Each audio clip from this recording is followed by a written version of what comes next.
హల్లెలూయా. దేవుని నామ స్తోత్రములు. దేవుని బిడ్డలారా, మరొక చిన్న సాటివేడుతో మీ ముందుకు వస్తున్నాను. మరి యేసు ప్రభు ఎందుకు దేవుడు? ఆయనే దేవుడా? లోకములో మరి ఇంకెవ్వరు దేవుళ్ళు లేరా అనే ప్రశ్న ప్రజల్లో ఉంటుంది.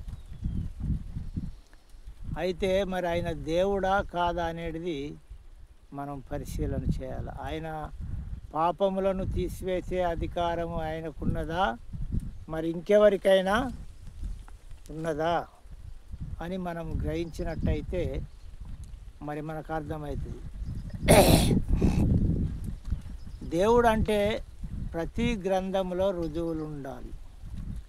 ప్రతి గ్రంథంలో ఆయన గురించిన సాక్ష్యం కొంచెమైనా రుజువులు ఉండాలి. ఉన్నప్పుడే ఆయన దేవుడు అవుతాడు. ప్రతి గ్రంథంలో మళ్ళా పరిశుద్ధత, పాపం లేని పరిశుద్ధత ఆయనలో ఉండాలి. భూమి మీదకి వచ్చిన దేవుళ్ళు కాబట్టి ఆ పరిశుద్ధత ఆయనలో ఉండాలి. పాపం లేని గుణములు, పాపం లేని ఆలోచనలు, పాపం లేని మాటలు మరి ఆయనలో ఉన్నప్పుడు ఆయన దేవుడు అని అర్థం. అయితే ఒకటి, చాలా రుజువులు ఉన్నాయి కానీ ఒకటి మాత్రం మీకు చదివి వినిపిస్తాను. సామవేదములో ఒక శ్లోకం ఉన్నది. సామవేదము తాండ్యహమ బ్రాహ్మణ అని ఒకటి గ్రంథం ఉంటుంది. దాంట్లో 16వ శ్లోకం నేను చదివి వినిపిస్తాను. 16వ శ్లోకము. సర్వపాప పరిహారో రక్త ప్రోక్షణవశ్యం తద్ రక్తం పరమాత్మేన పుణ్యదాన బలియాగం అని అక్కడ ఉంటుంది. అంటే దానికి అర్థం ఏంటంటే సర్వపాప పరిహారో రక్త ప్రోక్షణవశ్యం అనగా తదరక్తం పరమాత్మేన పుణ్యదాన బలియాగం అని అర్థం. దానికి అర్థం ఏంటంటే సర్వ పాపుల కొరకు రక్తము ప్రోక్షించకుండా సర్వ పాపుల పాపము విమోచన కాదు అని అర్థం.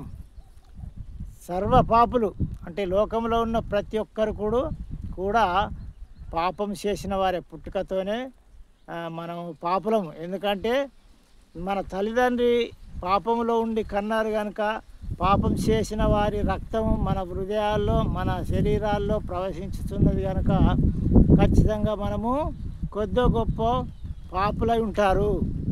మరి చూపు ద్వారా, క్రియ ద్వారా, తలంపుల ద్వారా, ఆలోచన ద్వారా అనేక విషయాల్లో తప్పిపోయే ఉంటారు. ప్రతి ఒక్కరు పాపంలోనే ఉంటారు.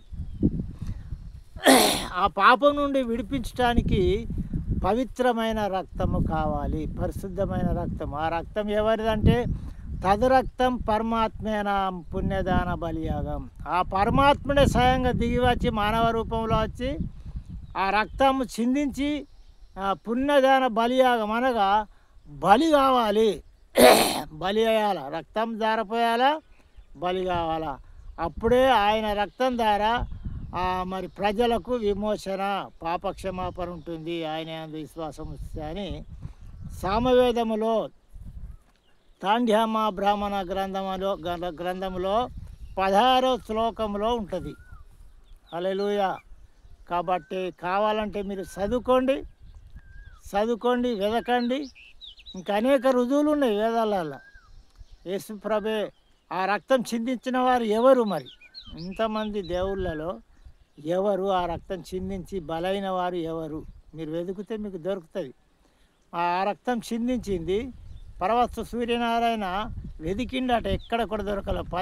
10 అవతారాల గురించి పరిశీలన చేసినప్పుడు ఆయన వెతికినా కానీ ఎక్కడ ఏ అవతార పురుషుడు కూడా ఆ బలైనట్టు, రక్తం చిందించినట్టు లేదని ఆయన నమ్ముకున్నాడు సంపూర్ణంగా పరవస్తు సూర్యనారాయణ.